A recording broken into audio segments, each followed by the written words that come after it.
सभी को मेरा नमस्कार। 7th क्लास की ऑनलाइन क्लास में मैं भुवनेश कुमार स्वामी आपका फिर से स्वागत करता हूं।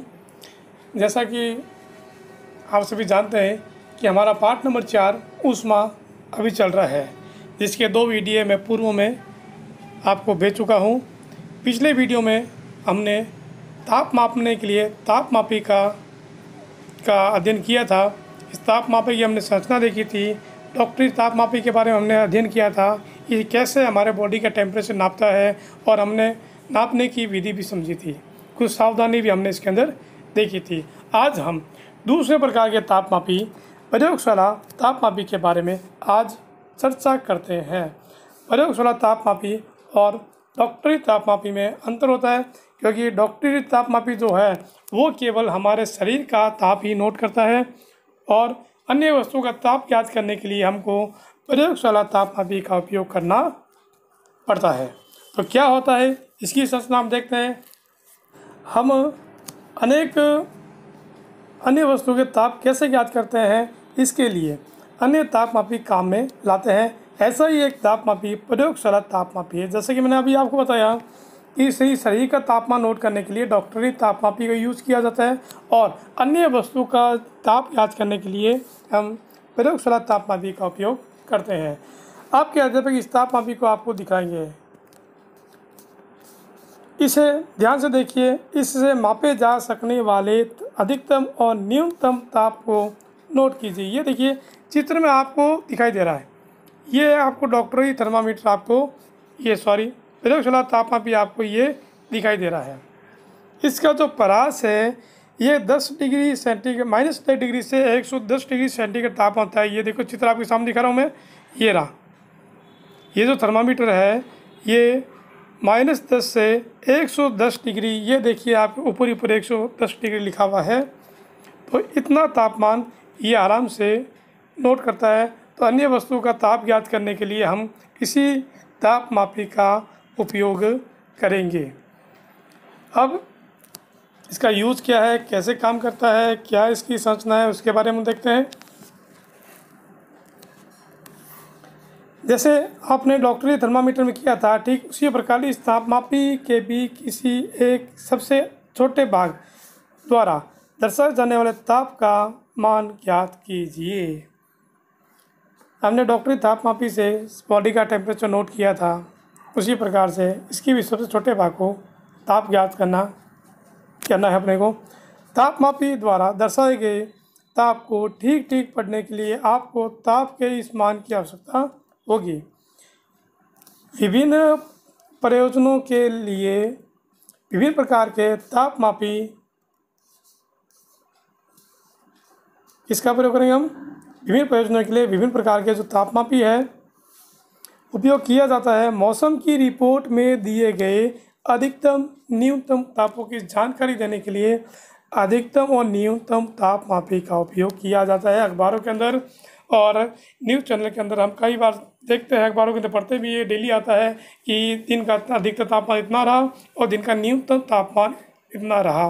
तो अधिकतम न्यूनतम तापमापी याद करने के लिए अधिकतम न्यूनतम तापमापी का उपयोग किया जाता है। तो आइए अब इस तापमापी का उपयोग कैसे करते हैं, हम इसके बारे में चर्चा करते हैं। कि क्रियाकलाप कर रहा है एक 4.4 है, गौर से देखिए इसको आप। कि इस क्रियाकलाप के अंदर बीकर के अंदर पानी लिया हुआ है, और प्रयोगशाला तापमापी से इस पानी का टेम्परेचर ज्ञात कर रहे हैं। कैसे ज्ञात करें, किसी बीकर अथवा मग में नल का थोड़ा सा जल लीजिए, तापमापी को जल में इस प्रकार डुबाइए, इसका जो बल्ब है वो पानी को में डूबा रहे, लेकिन बर्तन की तली अथवा इसकी दीवारों को स्पर्श बिल्कुल नहीं करे। इस बात का विशेष ध्यान रखना है कि पानी के अंदर जो हमने प्रयोगशाला तापमापी डाला है, तो इसका जो ये नीचे वाला जो बल्ब है, ये देखिए पानी के अंदर डूबा रहा है, लेकिन ये जो बीकर है, इस बीकर की जो नीचे वाली तली है, इसके अंदर ये बल्ब बिल्कुल भी टच न करे। ये विशेष सावधानी रखनी है। तापमापी को जल में ऊर्ध्वाधर रखते हुए यानी सीधा रखते हुए इसमें पारे के तल की गति को देखिए। नोट कीजिए कि जो इसके अंदर जो पारा है वो किस प्रकार से गति कर रहा है, पारा किस प्रकार से ऊपर नीचे हो रहा है। तब तक प्रतीक्षा कीजिए जब तक कि नली में पारे का तल स्थिर न हो जाए। आप एकदम सीधा रखिए इसको, और बल्ब जो है पानी के अंदर डूबा रहे, लेकिन बीकर की तली को टच न करें, इसका विशेष ध्यान रखें। पारे को आप तब तक देखते रहिए, तब तक इसको पानी में डुबाए रखें जब तक कि जो पारे का तल है वो एकदम स्थिर ना हो जाए। तापमापी का पाठ्यांक नोट कीजिए। जब पारे का तल स्थिर हो जाए तो उस टेम्परेचर को नोट कीजिए। इस समय जल का ताप वही होता है जिस समय वो पारा आपको दिखाता है। कक्षा में विभिन्न विद्यार्थियों द्वारा मापे गए जल के ताप की तुलना कीजिए। क्या इन मापों में कुछ भिन्नताएं आती है? क्या संभवतः कारणों पर चर्चा कीजिए। तो अलग अलग हो सकता है टेम्परेचर आए, कारण बहुत सारे हो सकते हैं। प्रयोगशाला तापमान का उपयोग करते समय डॉक्टरी थर्मामीटर का पाठ्यांक लेते समय बरती जाने वाले सभी सावधानियों के अतिरिक्त कुछ विशेष सावधानी भी रखनी चाहिए। तो जो सावधानी हमने डॉक्टरी थर्मामीटर के समय रखी थी, वही सावधानी प्रयोगशाला तापमापी का यूज करते हुए रखना होता है। उसके अलावा कुछ सावधानी और है, जैसे तापमापी को हमेशा ऊर्ध्वाधर रखना चाहिए। जो तापमापी है उसको हमेशा क्या रखें, सीधा रखें। जो खड़ी स्थिति के अंदर रखें, कभी इसको तिरछा नहीं रखें। और तापमापी का बल्ब चारों ओर से उस पदार्थ से घिरा हुआ होना चाहिए जिसका ताप हमको नोट करना है। जैसे पानी का टेम्परेचर नोट किया था हमने, तो इसका जो बल्ब है वो पानी के अंदर पूर्ण रूप से डूबा हुआ हो, चारों तरफ से पानी से घिरा हुआ होना चाहिए। बल्ब जो है वो बर्तन की दीवार से नहीं छूना चाहिए। ये विशेष सावधानी रखनी पड़ती है कि जो बल्ब है तापमापी का, वो बर्तन की दीवार, जो आपने चाहे बीकर लिया है, चाहे आपने कोई स्टील का लोहे के जो भी बर्तन लिया है, उसकी दीवार को टच बिल्कुल भी नहीं करें। तो बुझों को अब समझ में आ गया है कि उस तापमापों को मापने के लिए डॉक्टरी थर्मामीटर का उपयोग क्यों नहीं करना चाहिए, क्योंकि हमने पहले ही पढ़ा था कि इसकी जो परास है वो 35 से लेकर 42 डिग्री के अंतर्गत होता है और वस्तुओं का तापमान उससे भी ज़्यादा होता है। तो इसलिए हमको प्रयोगशाला तापमापी का ही उपयोग करना चाहिए दूसरी वस्तुओं का ताप ज्ञात करने के लिए। लेकिन अब भी उलझन में है कि क्या प्रयोगशाला तापमापी द्वारा उसके शरीर का तापमान मापा जा सकता है क्या? तो आइए इसका भी हम उत्तर जानने का प्रयास करते हैं कि किसी मग या बीकर में थोड़ा गर्म जल लीजिए। तापमापी के बल्ब को जल में डुबोइए। पारे के तल स्थिर होने तक प्रतीक्षा कीजिए। थोड़ा सा पानी लिया हमने बीकर के अंदर या किसी मग के अंदर लिया और तापमापी का बल्ब उस पानी में डुबा दिया, लेकिन तली को टच नहीं करवाना है, विशेष सावधानी रखनी है। और पारे के तल को स्थिर होने तक प्रतीक्षा कीजिए। जब पारे का तल स्थिर हो जाए तो इसका टेम्परेचर आप नोट कर लीजिए कि इस पानी का तापमान कितना आया है। अब तापमापी को जल से बाहर निकालिए। जैसे ही पारा उसका स्थिर हो जाए, टेम्परेचर फिक्स हो जाए, उस समय तापमापी को बाहर निकालिए। ध्यानपूर्वक देखिए कि अब क्या होता है। क्या आप देखते हैं कि जैसे ही तापमापी को जल से बाहर निकालते हैं, पारे का तल गिरने लगता है। जैसे ही इस तापमापी, जो प्रयोगशाला तापमापी हमने यूज किया है, आप जैसे ही पानी से बाहर निकालते हो, तो टेम्परेचर फिक्स हुआ था, ये तापमान धीरे धीरे नीचे आना शुरू हो जाता है, यानी जो पारे का तल है वो गिरना शुरू हो जाता है। क्यों हुआ ऐसा? पारे का तल गिरने लगता है, इसका अर्थ है कि किसी प्रयोगशाला तापमापी द्वारा ताप का पाठ्यांक तभी नोट करना चाहिए जब उसका बल्ब जल या उस वस्तु में रखा हो जिसका तापमान हमको नोट करना है। यानी प्रयोगशाला तापमापी से किसी वस्तु का तापमान ज्ञात करने के लिए उसी समय ताप ज्ञात करें जब पानी के अंदर बल्ब डूबा हुआ हो, या जिस वस्तु का टेम्परेचर नोट करना हो उस वस्तु में इसका बल्ब पूर्ण रूप से चारों तरफ से घिरा हुआ हो, तभी इसका टेम्परेचर सही नोट कर सकते हैं। अगर उस वस्तु से बल्ब को बाहर निकाल लिया तो पारे का तल गिरना शुरू हो जाएगा, उस वस्तु का सही तापमान हम ज्ञात नहीं कर सकते हैं। स्मरण कीजिए कि अपने शरीर का ताप मापते समय आपको पाठ्यांक नोट करने के लिए थर्मामीटर को मुंह से बाहर निकालना पड़ता था। जो डॉक्टरी थर्मामीटर से हमने बॉडी का टेम्परेचर नोट किया था, तो उस समय हमारी बॉडी का टेम्परेचर देखने के लिए हमको थर्मामीटर को, तापमापी को शरीर से बाहर, मुंह से बाहर निकालना पड़ता था। क्या तब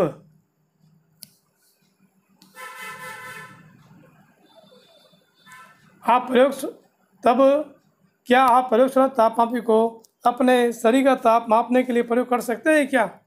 नहीं कर सकते हैं, क्योंकि हमको तापमान देखने के लिए उस प्रयोगशाला तापमापी को सही वो मुंह से बाहर निकालना पड़ेगा, और जैसे मुंह से बाहर निकालेगा उसका पारे का तल नीचे गिर जाएगा, यानी सही पाठ्यांक बॉडी का ये नहीं बता सकता। तो शरीर का तापमान नोट करने के लिए हमको सिर्फ डॉक्टरी थर्मामीटर का यूज करना चाहिए। स्पष्ट है, ये प्रयोगशाला तापमापी का उपयोग इस प्रयोजन के लिए सुविधाजनक बिल्कुल नहीं है। डॉक्टरी थर्मामीटर को मुंह से बाहर निकाल लेने पर पारे का तल नीचे या ऊपर क्यों नहीं जाता है, ये बात आ गई कि प्रयोग दोनों के अंदर पारा भरा हुआ है, चाहे थर्मामीटर कोई भी हो, चाहे डॉक्टरी हो चाहे प्रयोगशाला हो, दोनों के अंदर पारा भरा था, दोनों के अंदर बल्ब लगा हुआ है। फिर प्रयोगशाला तापमापी के अंदर बल्ब को बाहर निकालते ही टेम्परेचर नीचे क्यों आ जाता है, पारे का तल क्यों गिर जाता है, और डॉक्टरी थर्मामीटर के अंदर पारे का तल क्यों नहीं गिरता है, कारण क्या है ये देखते हैं। कि किसी डॉक्टरी थर्मामीटर का फिर से परीक्षण कीजिए। क्या बल्ब के पास आपको विभव यानी किंक दिखाई देती है? विभव का मतलब जो होता है कि ये भाग जो आपको दिखाई दे रहा है, यहाँ पे सॉरी ये वाला भाग जो आपको दिखाई दे रहा है विभव, डॉक्टरी थर्मामीटर के अंदर यहाँ पर आपको हल्का सा एक इस प्रकार से एक मुड़ा हुआ पारे का तल दिखाई देता है, जबकि प्रयोगशाला तापमापी में यहाँ विभंग यानी ये मुड़ा भाग बिल्कुल नहीं होगा, किंक बिल्कुल नहीं होती है। इस किंक की वजह से ही डॉक्टरी थर्मामीटर के अंदर पारे का तल गिरता नहीं है, और ये किंक नहीं होने की वजह से प्रयोगशाला तापमापी में पारे का जो तल है वो नीचे गिरना शुरू हो जाता है। विभंग का क्या लाभ है? ये पारे के तल को अपने आप नीचे गिरने से रोकता है। वो जो यह जानने के लिए उत्सुक है कि जब तापमापी का बल्ब किसी वस्तु के संपर्क में आता है तो पारे के तल में परिवर्तन क्यों होता है। तापमापी में पारे के प्रयोग के विषय में अनेक चिंताएं हैं, क्योंकि पारा एक बहुत ही खतरनाक विषैली धातु होती है। तो तापमापी में इसके उपयोग करने से बहुत सारी दुर्घटनाएं हो सकती हैं अगर असावधानी बरती जाए। तो इसकी बहुत सारी चिंताएं हैं कि पारा एक विषाक्त पदार्थ है, और यदि तापमापी टूट जाए तो इसका निपटान अत्यंत ही कठिन है। बहुत ज़्यादा विषैला पदार्थ होती है पारा। अगर पारा किसी तापमापी के अंदर भरा हुआ है, तापमापी टूट जाए तो इसका निपटान करने के बहुत ज़्यादा जटिलताएं हैं, बहुत ज़्यादा मुश्किल आती है। इसीलिए इस समस्या को दूर करने के लिए आजकल अंकीय तापमापी यानी डिजिटल थर्मामीटर का यूज़ किया जाता है। इसके अंदर टेम्परेचर जो होता है वो आपको अंकों के रूप में साफ साफ स्पष्ट रूप से आसानी से दिखाई दे जाता है। अगर गलती से गिर भी जाए तो जो पारे से होने वाली जो हानियाँ हैं वो इसके अंदर होने की संभावना नहीं रहती है। तो इस प्रकार इस वीडियो के अंदर हमने प्रयोगशाला तापमापी का पूरा प्रोसेस देखा है, इसकी संरचना देखी है। आप इस वीडियो को अच्छी तरह देखें, समझें और किताब से इसको अच्छी तरह से रिवीजन भी करें।